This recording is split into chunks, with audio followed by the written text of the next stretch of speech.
এই দুনিয়ার যত মানুষ আল্লাহর কাছে দামি, এর মধ্যে চার কালো লোক, এত কালো পৃথিবীতে আর নাই।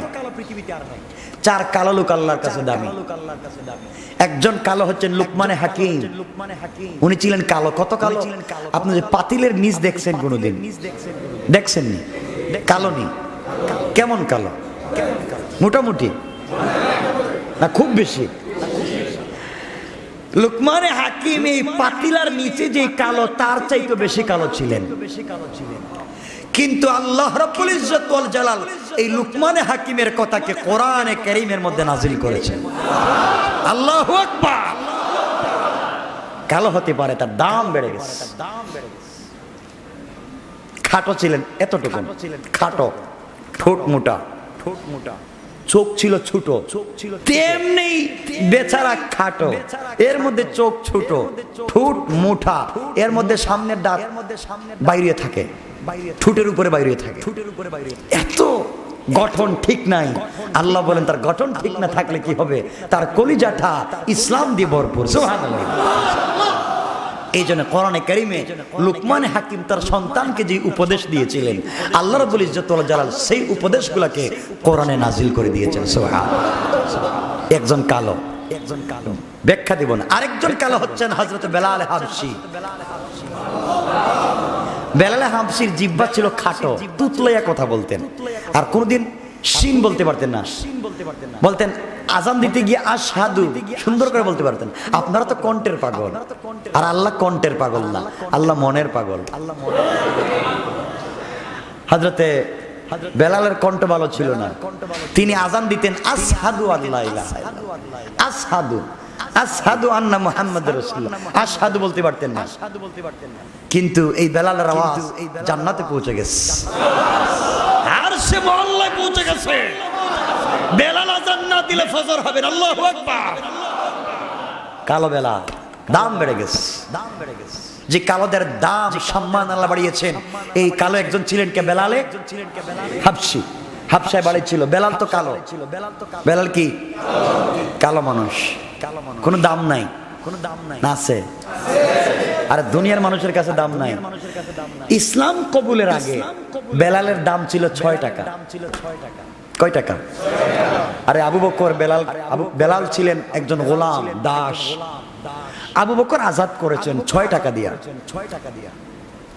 কয় টাকা? 6 টাকা তো একটা সমস্যা পাওয়া যায় না। বিলালের দাম ছিল মাত্র 6 টাকা। 6 টাকা দিয়ে হযরত আবু বকর কিনলেন, আজাদ করে দিলেন। এই বেলাল ইসলাম কবুল করার কারণে তার দাম হয়েছে আরশে আজিমের চাইতে বেশি দাম হয়ে গেছে। কোরআন তার দাম বাড়িয়ে দিয়েছে। এজন্য কোরআনের সংস্পর্শে আসেন। কোরআন হচ্ছে লাইট, কোরআন হচ্ছে লাইট, তার কাছে আসেন, দাম বেড়ে যাবে, দাম বেড়ে যাবে, সম্মানী হয়ে যাবে। আমার ভাইরা, বিলাল হাবশী রাদিয়াল্লাহু তাআলা কালিমা পড়ে মুসলমান হলেন। ওনার উমাইয়া ইবনে খালফ আর উবাই ইবনে খালফ, হযরত বিলাল বলতেন না আল্লাহ, আল্লাহ বলতেন না, তিনি কিছু হলেই বলতেন আহাদ, আহাদ, আহাদ, আহাদ, শুধু বলতেন একক। আমি তার নাম বলবো না, যার কথা বলতেছি তিনি একমাত্র এক, আহাদ। বেলালকে উত্তপ্ত বালির উপরে শোয়া দেয়া, হাত পা বাঁধা। কিসের জন্য? চুরি করছে, ডাকাতি করছে, হাত পা বাঁধা। মক্কা মদিনার বালির কি গরম, চিন্তা করছেন আপনারা? কি গরম বালি, এই বালির উপরে শোয়া, গরম পাথর বুকের উপরে দিয়ে চাপ দিয়ে রেখে দিচ্ছে। আর বলতো বেলাল বাদ দে, আহাদ বলা বাদ দে। যখন জ্ঞান ফিরতো, জ্ঞান ফিরার সাথে সাথে বলতেন আহাদ, আহাদ। এরা বলতো বুঝে এত মায়ের মারি, এত মায়ের দে, এরপর তো কথা পাল্টায় না। আর আমাদেরকে মারির দরকার নাই, চোখ ছোট চুল একটু বড় করলেই সব পাল্টাইয়া দেয়।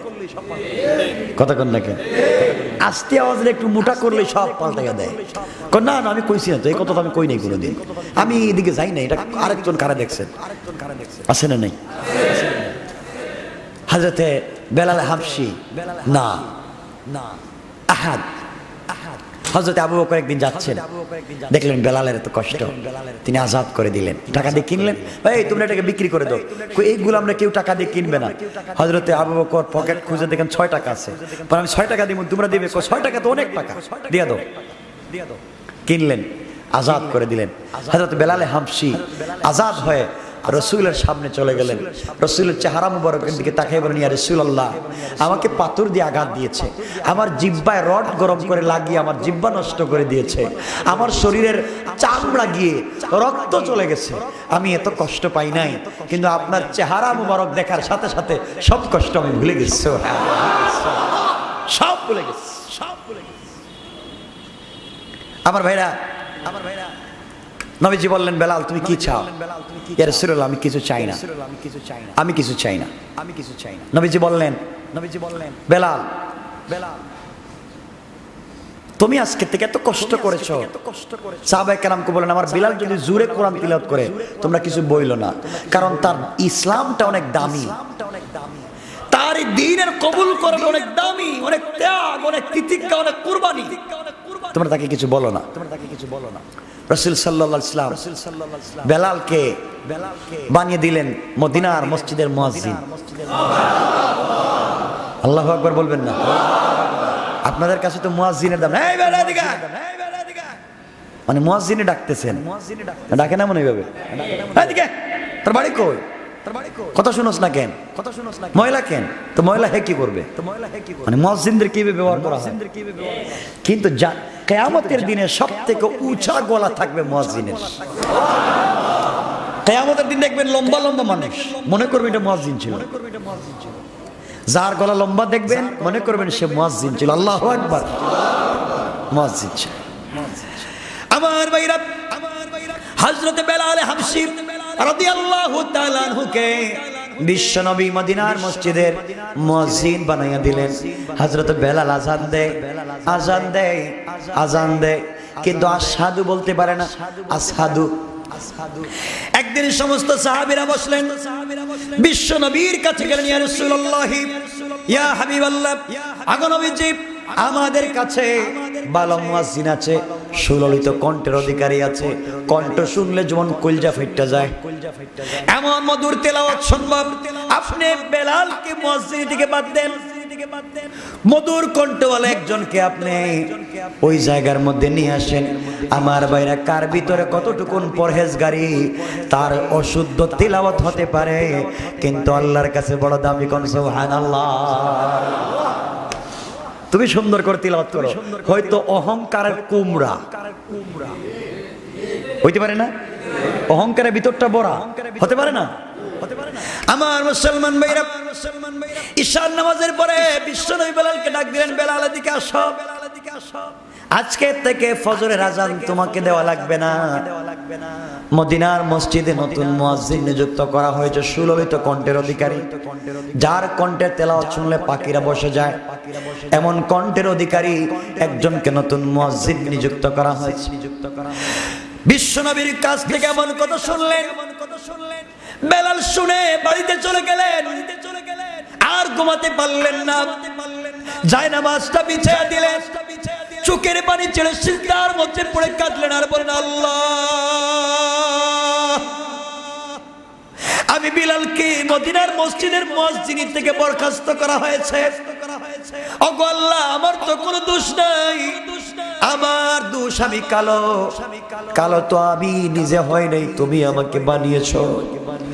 আল্লাহ, আমার ঠোঁট মোটা, দেখতে ভালো লাগে না, এটা তো আমি বানাই নাই, তুমি আমাকে বানিয়েছো, আমাকে মুয়াজ্জিন থেকে নামটা কেটে দেওয়া হলো। ওগো আল্লাহ, আমি তো তুতলাইয়া কথা বলি, ঠিক মতো আশহাদু বলতে পারি না। আমি বিলালের জবান তো সবার মতো ভালো ছিল, কিন্তু তোমার নাম নেওয়ার কারণে, আহাদ আহাদ, আল্লাহ আল্লাহ আল্লাহ বলবার কারণে আমার জিহ্বায় রড গরম করে দাগ দিয়ে জিহ্বা নষ্ট নষ্ট করে দিয়েছে, এটা তো আমার দোষ না।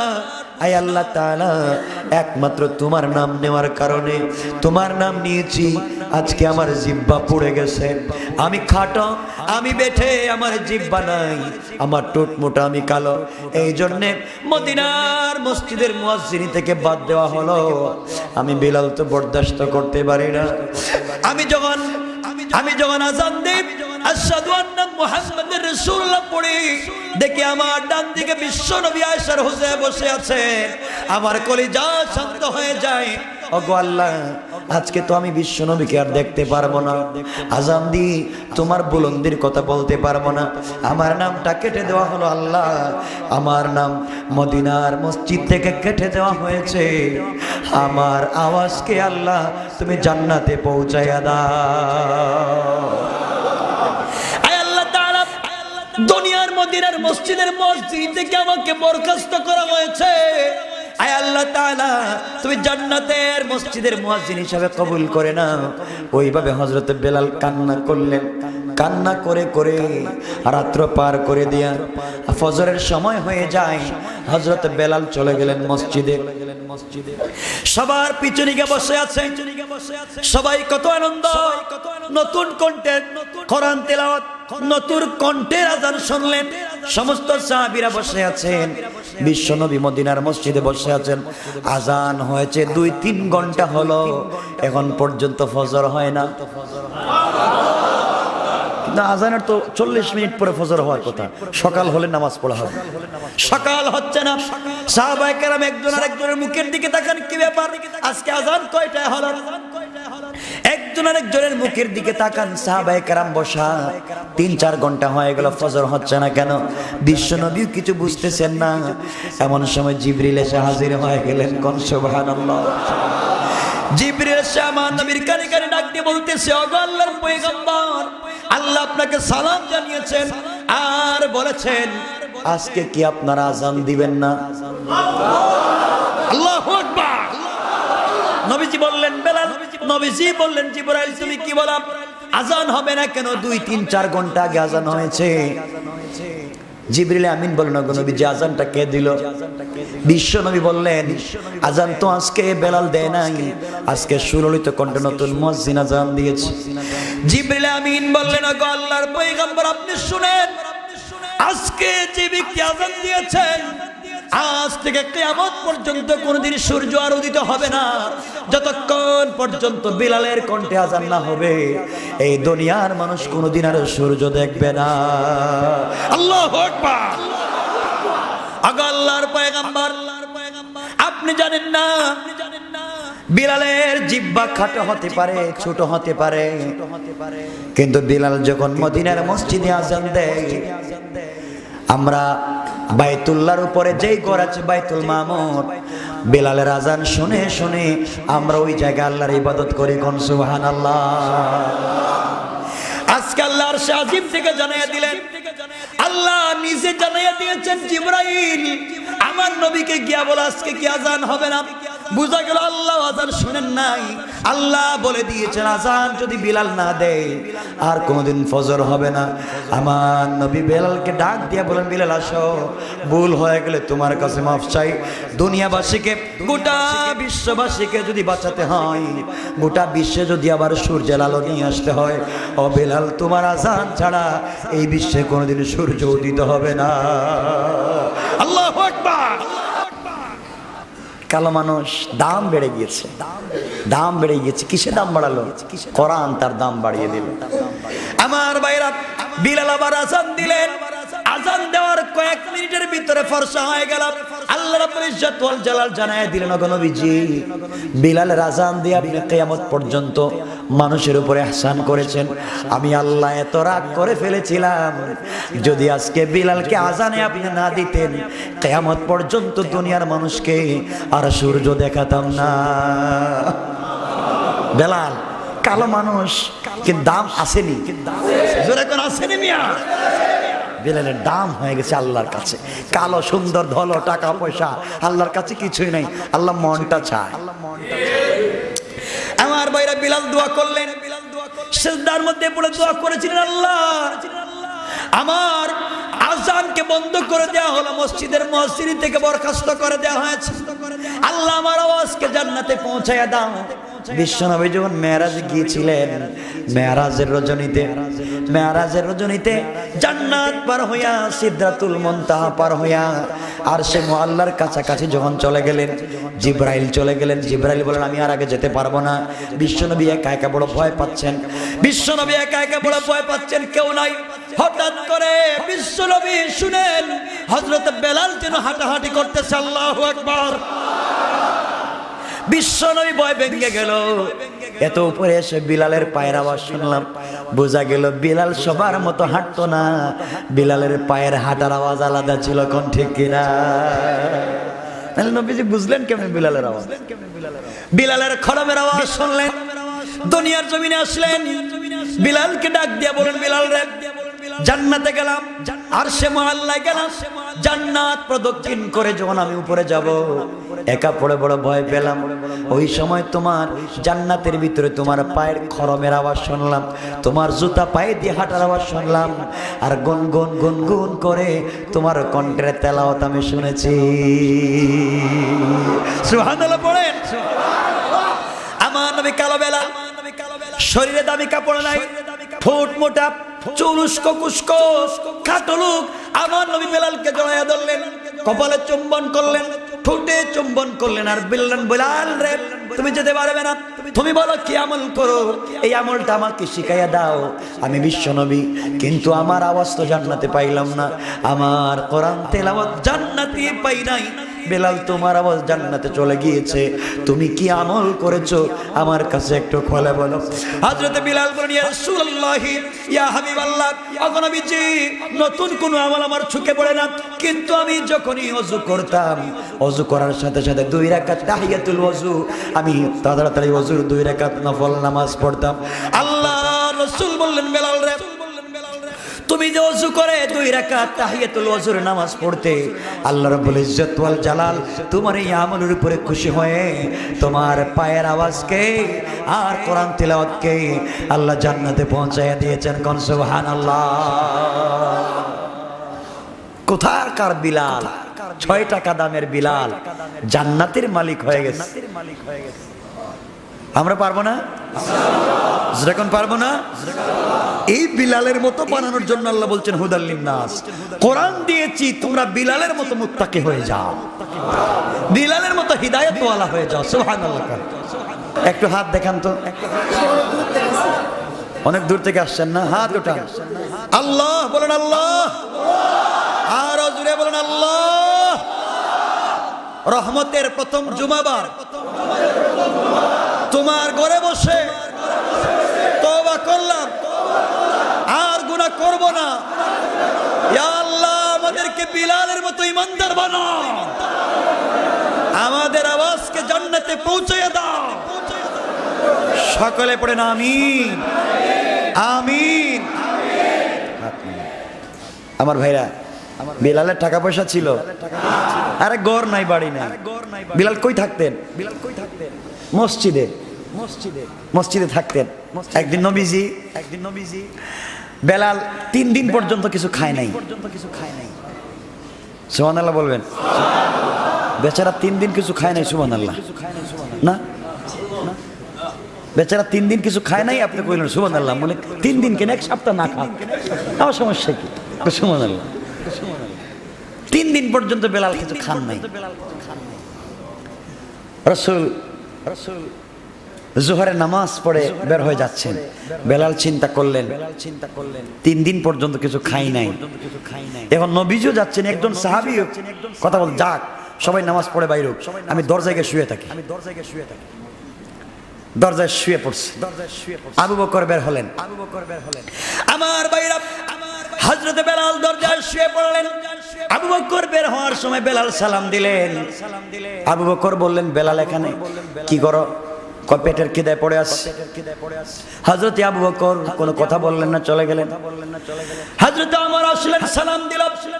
হযরত বেলাল সালাম দিলেন, আমার সালামের জবাব দিয়ে বলেন, বেলাল রে এখানে কি করো? বেলাল বলেন, ভাইরে পেটের ক্ষুধায় আর পারি না, শুয়ে পড়ছি। উদ্দেশ্য ছিল একজন সাহাবীর যদি দরদ লাগে বাড়িতে নিয়ে যাবে, কারো ঘরে যদি কোনো খাবার থাকে আমাকে খাওয়াবে।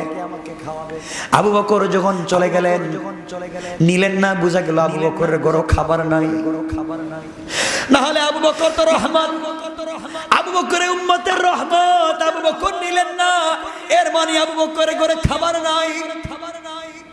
হযরত ওমর চলে যাচ্ছেন, ওমরও নিলেন না। বেলাল বুঝলেন ওমরের ঘরে খাবার নাই। কিছুক্ষণ পরে হযরত আলী যাচ্ছেন, আলী তো জওয়ান মানুষ, হাঁটতেছেন বৃদ্ধ লোকের মতো। সালাম দিলেন। হযরত আলী বললেন, বেলাল শুয়ে আছো কেন? বেলাল বলেন, ভাই রে পেটের ক্ষুধায় আর পারি না। হযরত আলী চোখের পানি মুছে মুছে তিনিও চলে গেলেন। বোঝা গেল খাতুনে জান্নাতের ঘরেও কোনো খাবার নাই। এক এক করে সব সাহাবী চলে গেলেন। সবার পরে বিশ্বনবী জনাবে মুহাম্মদ রাসূলুল্লাহ সাল্লাল্লাহু আলাইহি ওয়াসাল্লাম চলে যাচ্ছেন। বিশ্বনবী বললেন, বেলাল শুয়ে আছো কেন? বেলাল বললেন, ইয়া রাসূলুল্লাহ 3 দিন হয়ে গেল কোনো খাবার নাই, মনে হয় বাঁচবো না। নবীজি বেলালের চেহারা ঘুরে, বেলালের দিক থেকে চেহারা ঘুরাইয়া নিজের শরীরের কাপড় দিয়ে চোখ মুবারক মুছলেন আর বললেন, আল্লাহ, বেলাল 3 দিন পর্যন্ত খায় নাই, আর আমি নবীজি আজকে 1 সপ্তাহ পর্যন্ত কিছু খাই নাই। নবীজি 1 সপ্তাহ পর্যন্ত কিছু খায় না।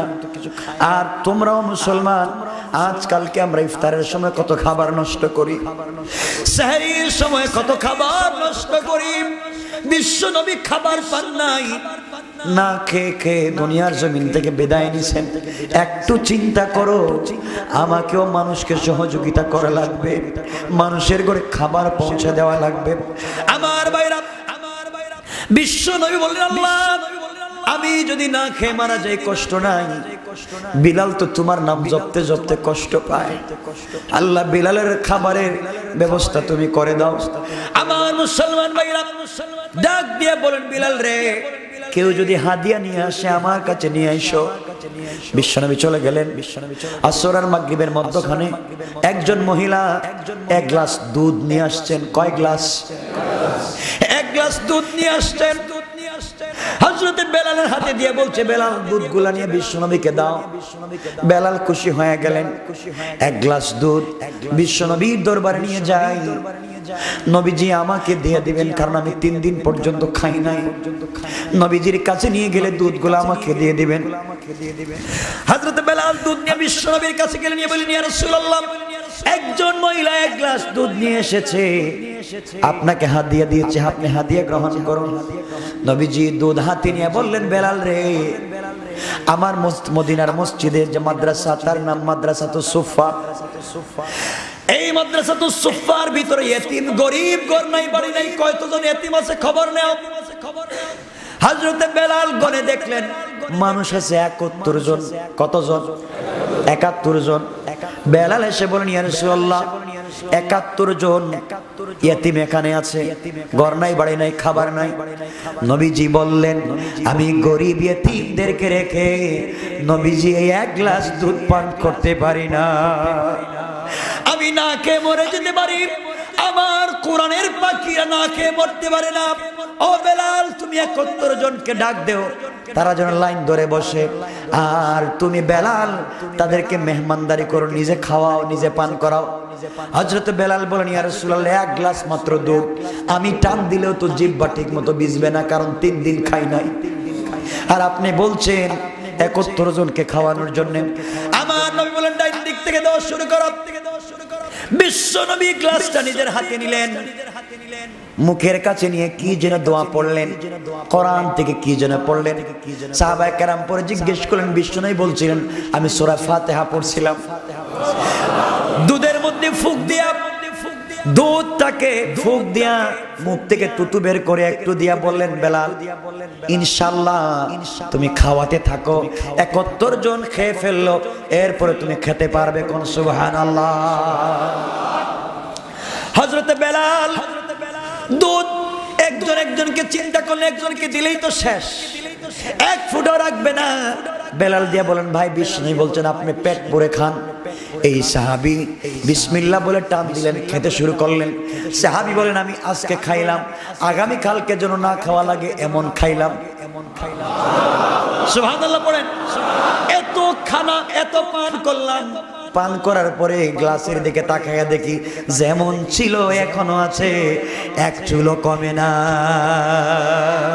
আল্লাহু আকবার। কমে না।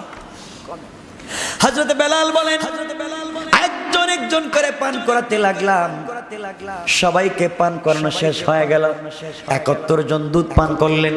আমি তাকায়া দেখি গ্লাসের মধ্যে দুধ যেমন ছিল, এক ফোঁটা কমবে দূরের কথা, মনে হচ্ছে দুধ বেশি হয়ে গেছে। কোন সুবহানাল্লাহ। হযরত বেলাল এখন চিন্তা করলেন এখন আমার পালা, আমি আর বিশ্বনবী ছাড়া আর কেউ নাই। নবীজির কাছে নিয়ে গেলেন, ইয়া রাসূলুল্লাহ আপনার আমি ছাড়া কেউ নাই। এর অর্থ হলো আপনি খাইয়া আমাকে দিয়া দেন, এক ফোঁটা খাবেন, আমাকে দিয়া দেন।